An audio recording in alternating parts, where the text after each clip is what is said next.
Hello guys, আসসালামু আলাইকুম। এই তো দেখুন সবাই রেডি হয়ে নিয়েছি, একটি প্রোগ্রাম আছে সন্ধ্যায়, সবাই মিলে প্রোগ্রামে যাব। আর মেয়েও রেডি হয়ে নিয়েছে। এখন সবাই লিফটে উঠবো এবং লিফটে উঠে সেই প্রোগ্রামে চলে যাব। তোমার খালামন্দি রাখেই নাই। নিচে দাঁড়া হয়েছে। কে বলছো না খালামন্দি দাঁড়ায়?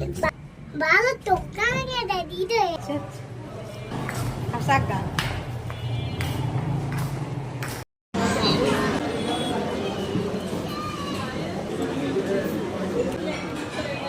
আন্দিস না চুপ চুপ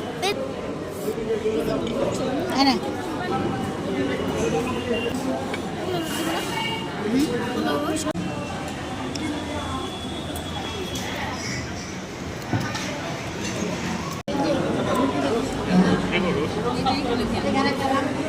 সবাইকেই দেন পরে খাবা পরে দেখো